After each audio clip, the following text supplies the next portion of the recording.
Bueno, vamos a continuar entonces. Recuerden que estamos en la bolilla 14. El tema de la bolilla 14 que nos toca estudiar es el tema 46, que nos habla del sistema nervioso motor.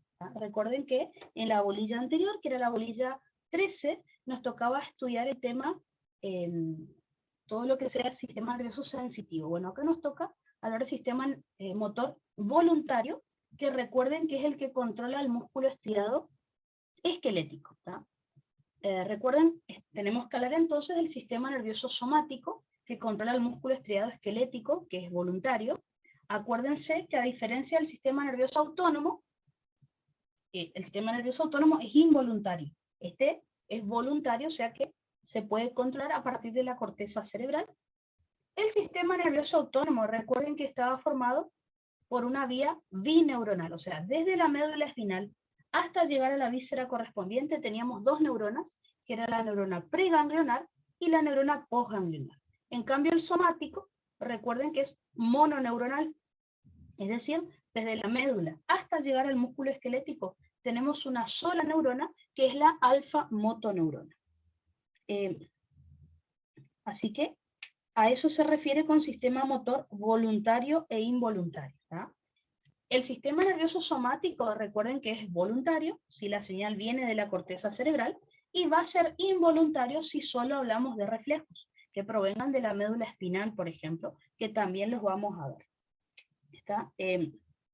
Recuerden que este sistema nervioso somático, para poder estimularse y poder producir reflejos, por ejemplo, necesita la señal. Tiene que provenir o de la corteza cerebral, y ahí hablaremos de la vía piramidal, o pueden venir de receptores sensitivos, ubicados en el sistema nervioso periférico. Recuerden que los receptores sensitivos que tenemos en el sistema nervioso periférico son el huso muscular y el órgano tendinoso de Golgi. Acuérdense que el huso muscular es un mecanorreceptor que está ubicado en el vientre del músculo. Cada huso muscular, recuerden que va a detectar la variación de la longitud del músculo, específicamente cuando el músculo se estira, cuando el huso se estira, y también con qué velocidad varía la longitud de este músculo. Recuerden que este huso muscular estaba formado por fibras intrafusales, que son las fibras de bolsa nuclear, y las fibras de cadena nuclear. Las de bolsa nuclear eran las que tenían el núcleo, todos los núcleos concentrados en el centro de la fibra, y las de cadena nuclear a lo largo de la fibra. Recuerden que estas fibras de bolsa y de cadena nuclear, estas fibras musculares, están inervadas por dos tipos de fibras nerviosas sensitivas. Las fibras primarias o anuloespirales, que son fibras de tipo 1A. Recuerden que las fibras de tipo 1A son fibras alfa, para que hagan la correlación. Y por otro lado teníamos las fibras secundarias, que son fibras de tipo 2. Recuerden que las fibras de tipo 2, para hacer la equivalencia con la otra clasificación, podían ser de fibras entre A beta y A gamma, como para hacer la equivalencia. Acá les puse por las dudas las características, como ya saben. Si es una fibra alfa, ya sabemos, la fibra 1A, ya sabemos que va a tener un diámetro de 15 a 20 micras y una velocidad de conducción de 90 a 120 metros por segundo. Ya les dije que eso lo tenían que corregir cuando dimos la clase. Y la terminación secundaria, como son fibras 2, de tipo 2, según la clasificación fisiológica de las fibras, podían ser entre A beta y A gamma, así que van a tener entre 5 a 15 micras de diámetro si juntamos los dos tipos de fibras, la A beta y la gamma, y la velocidad de conducción le dije que corrijan también entre 30 a 90 metros por segundo.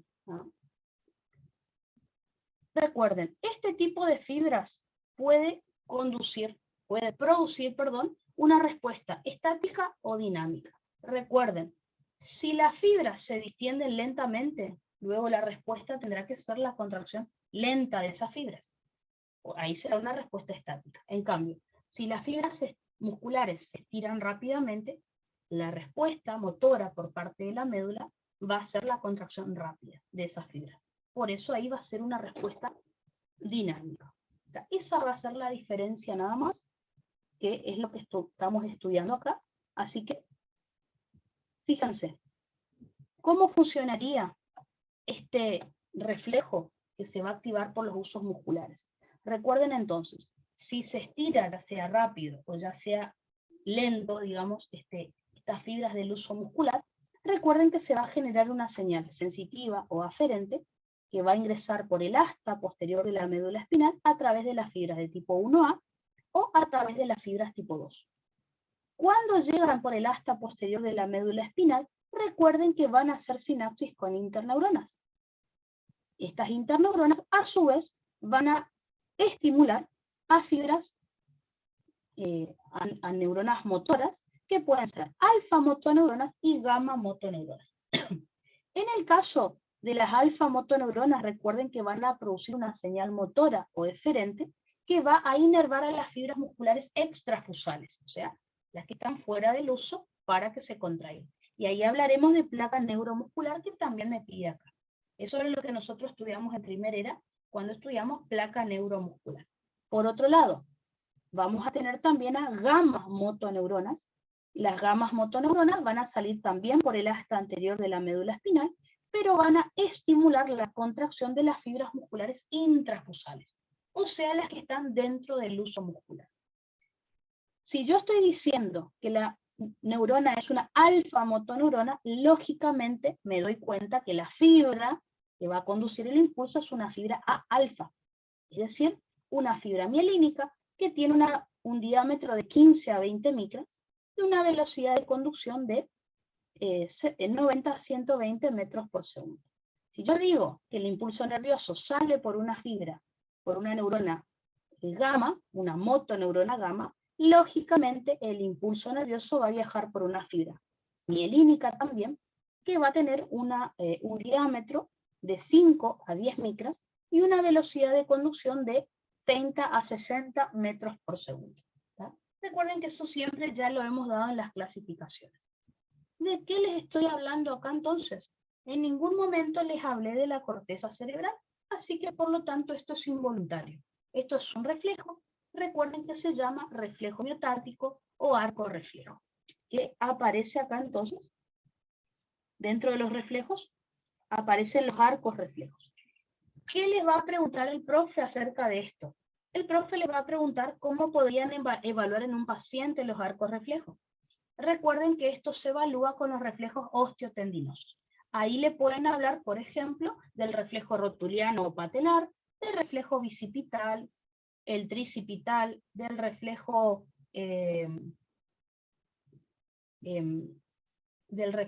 ahí me sale cuando golpeamos en el tendón de Aquiles, ¿está? El reflejo aquiliano, ahí está, no me salía, ¿está? Con el martillo de reflejos podemos, al golpear sobre algún tendón de estos músculos, se produce el reflejo miotático, ¿tá? Así que esto que está acá teórico lo van a relacionar con la parte práctica, que es lo que evalúa el médico, ¿está? Recuerden que ahí evaluamos la motilidad activa involuntaria, que yo les había enseñado ya las maniobras. O si el profe les pregunta, aparte de esto, ¿cómo vamos a evaluar en el paciente? También lo pueden repasar, ¿está? Perfecto. Eso sería entonces uno de los reflejos que ustedes le pueden comentar al profe, porque acá habla de reflejos, ¿no? Puede ser, podemos tener varios reflejos. Tenemos entonces el reflejo miotático, o arco reflejo, o reflejo osteotendinoso.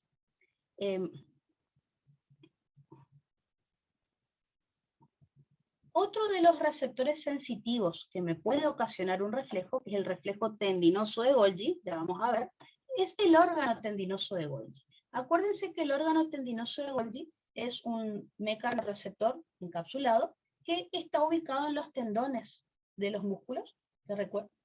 Recuerden que los tendones son los que me insertan los músculos en las diferentes articulaciones. Estos órganos tendinosos de Golgi, acuérdense que la información que va a captar es el aumento de la tensión en un músculo y con qué velocidad aumenta la tensión. Así que el reflejo, la respuesta que va a originar es si está aumentada la tensión del músculo es porque el músculo está haciendo mucha fuerza. Entonces, este reflejo que les voy a contar ahora es un mecanismo de seguridad para evitar que el músculo se rompa o se desgarre. Entonces, si está muy aumentada la tensión, lo que va a originar este reflejo es una relajación abrupta. O sea, va a relajar el músculo para evitar que se rompa. ¿Tá? Entonces, una vez que se capta el aumento de la tensión del músculo, este impulso nervioso va a viajar por fibras de tipo 1B. ¿Tá? Las fibras de tipo 1A están en el uso muscular y las fibras de tipo 1B están acá. También son fibras de tipo alfa, o sea, son mielínicas, son las que tienen mayor diámetro, es decir, de 15 a 20 micras, y su velocidad de conducción es de 90 a 120 metros por segundo. ¿Tá? Dependiendo de si el aumento de la tensión es lento, la respuesta va a ser una relajación lenta. Si el aumento de la tensión es muy rápido, la respuesta va a ser una relajación rápida. Por eso tenemos respuestas estáticas cuando el cambio es lento y respuestas dinámicas cuando el cambio es rápido. Pero básicamente el reflejo es exactamente el mismo. Es decir, cuando aumenta la tensión en el músculo, esto se capta en los tendones, se genera una señal sensitiva o aferente que viaja por fibras de tipo 1B e ingresa por el asta posterior de la médula espinal. Ahí va a ser sinapsis con una interneurona, pero resulta que esta interneurona es inhibidora, es GABAérgica. Esta neurona GABAérgica entonces va a inhibir a las alfa-motoneuronas que controlan a ese músculo. Si yo inhibo a la alfa-motoneurona, no se va a contraer ese músculo, por el contrario, se va a relajar. Y por eso es un mecanismo de seguridad. ¿Tá? Otro reflejo más entonces que podemos comentar acá. Si quieren, también le pueden comentar al profe acerca del reflejo extensor, que es el reflejo de retirada ante el dolor, también. Ese es otro reflejo que es involuntario y que lo podrían comentar. ¿Tá?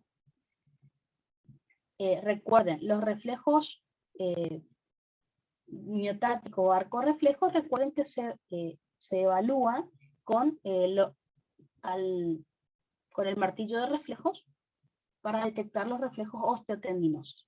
El de retirada ante el dolor, el reflejo extensor, recuerden que es con los reflejos cutáneo mucosos, ¿no?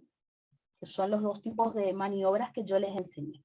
Acá está el reflejo flexor, ¿está? El reflejo flexor, que es el de retirada ante el dolor. Recuerden que en el reflejo flexor, el estímulo que me va a generar el reflejo es, me va a activar receptores del dolor, no del uso muscular, ni del órgano tendinoso de Golgi. ¿Ah? Al estimularse estos receptores del dolor, obviamente por algún estímulo doloroso, ya sabemos que estamos hablando de dolor rápido. Dijimos que el dolor lento no genera reflejo de retirada, solo el dolor rápido, así que si se estimula un receptor de dolor, acuérdense que el impulso nervioso va a viajar por fibras A delta e ingresa por el asta posterior. Acuérdense, esta misma neurona es la que va a hacer sinapsis con la segunda neurona y generar el fascículo espinotalámico anterior o lateral o neoespinotalámico. ¿Ah?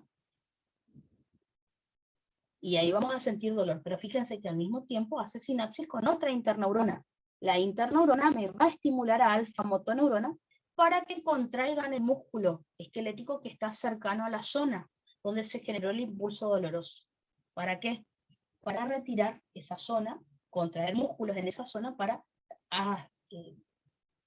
alejar, digamos, el miembro o la parte del cuerpo, alejarla del estímulo doloroso. Esto es el reflejo flexor de retirada. ¿No? Recuerden entonces, el reflejo miotático o arco reflejo o reflejo extensor es lo mismo. ¿Tá? Este es el reflejo tendinoso y este es el reflejo flexor de retirada que en el examen físico, si el profe les pregunta, lo podemos evaluar con los reflejos cutáneos mucosos. ¿Tá? Los reflejos cutáneos mucosos, por ejemplo, le pueden nombrar el reflejo cutáneo abdominal, que ya les enseñé. Le pueden nombrar al profe también el reflejo extensor el reflejo flexor de los dedos de los pies, o sea, el reflejo plantar, que al profe le gusta mucho porque ahí le pueden hablar del signo de Babinski, positivo y negativo. Recuerden que el signo de Babinski negativo es lo normal en personas mayores a 2 años de edad, que es la contracción de toda la planta del pie. Ahora, signo de Babinski positivo significa cuando se extiende el dedo gordo y los demás dedos del pie se abren en abanico. Esto es normal si el niño tiene menos de 2 años. Ahora, mayor de 2 años ya es patológico, indica alguna lesión en la motoneurona de la vía piramidal. Perfecto, entonces. Recuerden, si estamos hablamos del sistema motor involuntario recién, todo lo relacionado con reflejos. Si hablamos del sistema motor voluntario, obviamente estamos hablando de la vía piramidal. Recuerden que la vía córtico-espinal o piramidal está formada por 2 neuronas, la motoneurona superior y la motoneurona inferior.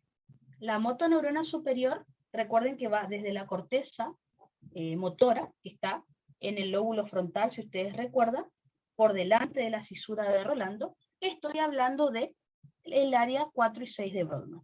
El área 4 de Brodmann, recuerden que es el área motora primaria, y el área 6 de Brodmann incluye a 2 áreas, que son la premotora y la motora suplementaria.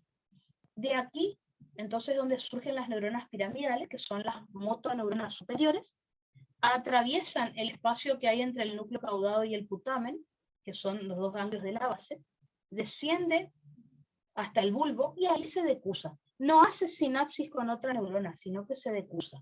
El 80% de las fibras se entrecruzan hacia el lado opuesto y forman el fascículo córtico espinal lateral. El 20% que no se decusó siguen por el fascículo córtico espinal anterior. ¿Está? Recién en la médula espinal, en el asta anterior de la médula, hace sinapsis con la segunda neurona, que es la alfa motoneurona que ustedes conocen, la que produce la placa neuromuscular. ¿Ah? Así que esta alfa motoneurona que estamos acostumbrados siempre a estudiar, recuerden que es la motoneurona inferior. ¿Ah? Es la alfa motoneurona que estuvimos estudiando recién, que controla a los músculos esqueléticos. Entonces recuerden, esta motoneurona inferior puede hacer sinapsis con la motoneurona superior, y ahí hablamos de sistema motor voluntario, pero como vimos hace un ratito, esta alfa motoneurona, fíjense que hizo sinapsis con interneuronas, que no incluyó a la corteza, o sea, involuntario. Hizo sinapsis con interneuronas de señales que vinieron de, por ejemplo, órgano tendinoso de Golgi, involuntario también. Recibe señales de interneuronas que a su vez recibieron estímulos de usos musculares, involuntario también. O sea, estas alfa motoneuronas reciben señales de muchos lugares, ya sea para originar reflejos o movimientos voluntarios. Fíjense que acá en este dibujito tienen un resumen de la vía que les estaba diciendo.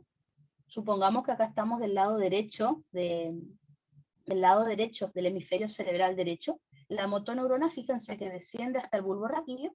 El 80% de las fibras se cruza hacia el otro lado y forman el fascículo córtico espinal lateral y en algún momento hará sinapsis con la motoneurona inferior. El 20% de las fibras no se decusa, forma el fascículo córtico espinal anterior y en algún momento va a hacer sinapsis con una alfa motoneurona, como tal lo hemos charlado. Ahí sería voluntario. Por ejemplo, si yo ahora quiero tomar mate, yo decido que quiero levantar la mano y agarrar el mate, por ejemplo. Eso sería totalmente voluntario. Así que ahí estamos hablando entonces de las vías piramidales. Esa es la que más tienen que saber. Aparte, tenemos las vías extrapiramidales, como ya les dije, estas son las que tienen que estudiar, digamos, más por arriba, o por lo menos saber el origen y dónde termina cada vía. Entonces, recuerden que la vía extrapiramidal, la función que tiene es controlar a los músculos de manera voluntaria. Las vías extrapiramidales colaboran, ayudan a la vía piramidal, ¿de qué manera? Haciendo que los movimientos sean más coordinados, más finos, más específicos. Recuerden que van a ser 4 vías. Tenemos la vía vestíbulo-espinal, que surge en el núcleo vestibular lateral y medial, o sea, en el piso del cuarto ventrículo, y llega hasta la alfa motoneurona, o sea, la motoneurona inferior. Fíjense que sirve para reflejos posturales. En el caso del fascículo rubroespinal, surge en el núcleo rojo del mesencéfalo y termina en las interneuronas del asta anterior de la médula y sirven en general para el funcionamiento motor. El fascículo reticuloespinal dijimos que surge de la formación reticular de bulbo y protuberancia y va hasta el asta anterior y posterior de médula, regula la transmisión dolorosa también, y modula los reflejos espinales. Y por último tenemos el fascículo tectoespinal que va desde el mesencéfalo hasta el asta anterior de la médula, hasta las interneuronas, y me permite hacer el giro reflejo de la cabeza. O sea, cuando sentimos algún ruido y hacemos así, sin pensarlo mucho, bueno, a eso se dedica el fascículo tectoespinal. Entonces, como pueden ver, tienen que saber bien fino la vía piramidal, que es lo más importante. Y estas, obvio, si el profe les pide algo, le pueden comentar. Pero van a ver que, como pueden ver acá las vías en detalle, no tenemos que decir, bueno, desciende por acá, se decusa, no. Un poco por arriba, pero si el profe les pide, fíjense que le pueden decir algo, ¿no? Perfecto, entonces. En cuanto al shock medular, recuerden, nosotros habíamos estudiado en la última clase de neuro hace poco, síndrome de motoneurona superior e inferior. Si ustedes se acuerdan, en el síndrome de motoneurona superior, el paciente tenía hipertonía, hiperreflexia, tenía atrofia pero por desuso, tenía los reflejos, el signo de Babinski positivo, por ejemplo. Bueno, recuerden que al principio todas esas características que yo les expliqué en el síndrome de motoneurona superior, a lo mejor al principio, ni bien se lesiona la médula espinal, no van a aparecer, porque la médula está en shock. ¿Tá? Entonces, inmediatamente luego de una sección completa, o sea, si se rompe completamente una parte de la médula espinal, van a desaparecer todos los reflejos por debajo de donde se seccionó o se lesionó la médula. Esto puede durar semanas o meses, así que eso sería el shock medular.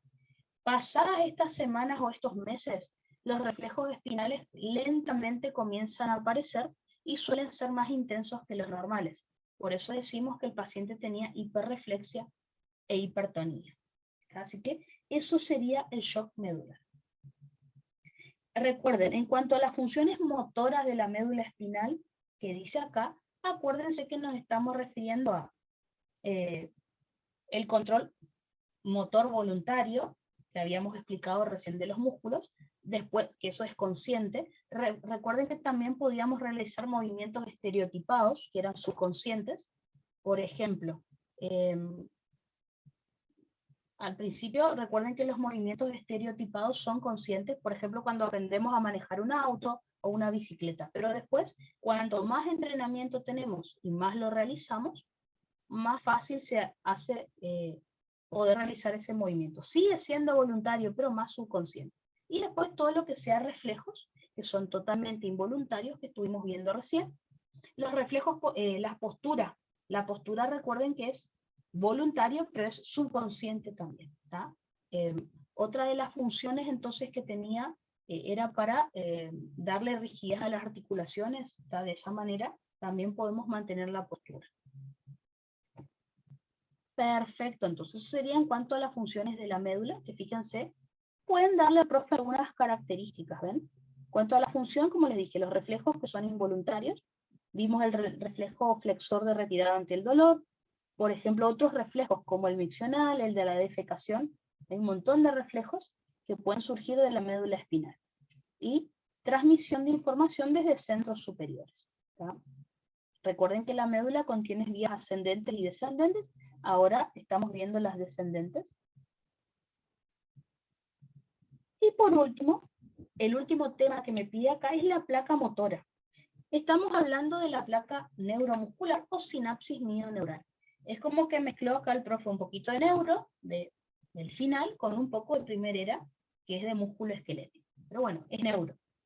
Acuérdense que la placa neuromuscular estaba formada por la membrana presináptica, que es el terminal sináptico de la alfa motoneurona, del asta anterior de la médula, el espacio sináptico, que tenía entre 20 a 30 nanómetros de diámetro, y acuérdense que ahí, aparte de tejido conectivo, está la enzima acetilcolinesterasa, y por último tenemos la membrana postsináptica, que es la membrana plasmática o sarcolema del músculo esquelético, donde acá están ubicados los receptores de acetilcolina, donde va a actuar justamente la acetilcolina. Los receptores nicotínicos de acetilcolina, que son receptores de membrana de tipo ionotrópicos. Entonces, ¿qué es lo que tienen que explicar acá? ¿Cómo funciona esa placa neuromuscular? Así que, como siempre, a mí me gusta escribirle todos los pasitos, que es lo que encontramos acá en este dibujo, ¿tá? Así que vamos a repasar. Les recomiendo que luego que le expliquen al profe placa neuromuscular, posiblemente él les pregunte fármacos o enfermedades que puedan actuar acá. ¿Tá? Siempre suele hacer eso, así que aparte de lo que dice acá el bolillero, repasen alguna sustancia que actúe, por ejemplo, a nivel de la membrana postsináptica, otro en la presináptica, otro en el espacio sináptico. Sepan varios ejemplos por las dudas. Entonces, ¿cómo se producía el funcionamiento de esta placa neuromuscular? Recuerden que lo primero que tenía que ocurrir es la llegada de un potencial de acción a este terminal o botón sináptico. Recuerden que el potencial de acción en una neurona se origina en el cono axonal. Esa despolarización desciende por todo el axón. Estamos hablando de una alfa-motoneurona. Así que el potencial de acción viaja de manera saltatoria por una fibra mielínica, una fibra de tipo A-alfa. O sea que viene con una velocidad de conducción de 90 a 120 metros por segundo. Llega acá hasta el terminal o botón sináptico. Fíjense que ahí me produce la apertura de los CCDB, es decir, los canales de calcio dependientes de voltaje. Entra calcio entonces al terminal o botón sináptico. Recuerden que el calcio se une a la proteína calmodulina y forman el complejo calcio-calmodulina. Este complejo calcio-calmodulina me activa a una proteína quinasa 2, o sea, la cual es una quinasa dependiente de calcio-calmodulina. Esta quinasa, como ya sabemos, fosforila estructuras. En este caso va a fosforilar a la proteína sinapsina 1. ¿Qué es lo que hacía la sinapsina 1? Recuerden que mantenía unidas las vesículas que tenían almacenada la acetilcolina, las mantenía adheridas al citoesqueleto del terminal, que estaba formado por filamentos de actina. Cuando nosotros fosforilamos a la sinapsina 1, esta permite que la vesícula se suelte del citoesqueleto, y gracias a eso, esa vesícula con acetilcolina se puede acercar hacia la membrana plasmática, y ahí se va a producir la exocitosis, ¿no es cierto? Así que fíjense cómo esta vesícula que contiene acetilcolina se libera del citoesqueleto, se acerca a la membrana plasmática para poder liberarse por exocitosis. Previamente a que se libere por exocitosis, primero tienen que haber dos tipos de reconocimientos entre proteínas que están ubicadas en la membrana de la vesícula y proteínas de la membrana presináptica. El primer reconocimiento es cuando se forma el complejo SNARE, es decir, la sinaptobrevina, que está en la membrana de la vesícula, se une a la sintaxina y a la SNAP25 de la membrana plasmática. ¿tá? Y ahí se forma el complejo SNARE, que esto me da la señalización de que por ahí posteriormente se va a liberar la acetilcolina. El segundo reconocimiento justamente es para que se produzca la exocitosis, o sea, la fusión de ambas membranas. ¿En qué consiste ese reconocimiento? La sinaptotagmina necesita calcio para activarse. La sinaptotagmina, que necesita calcio para activarse, se une a la neurexina. La RAP3, que convierte primero GTP en GDP para activarse, se une a la RBSEC1. Entonces, ese reconocimiento produce a continuación que se fusionen ambas membranas plasmáticas. Recuerden que esto tendría que ocurrir acá, pero bueno, lo dibujé al lado porque si no, no se entiende. ¿tá? Entonces, fíjense cómo la membrana de la vesícula se fusiona con la membrana plasmática y se libera el contenido de la vesícula, que es la acetilcolina. ¿tá? ¿Cómo se llama el contenido de una vesícula? Se llama cuanto de acetilcolina. ¿tá? Esa acetilcolina, fíjense que atraviesa el espacio sináptico, ingresa a las hendiduras subneurales, donde están ubicados los canales de sodio dependientes del ligando, o sea, los receptores nicotínicos de acetilcolina, que fíjense que están formados por 5 subunidades. 2 unidades alfa, una beta, una gamma y una delta.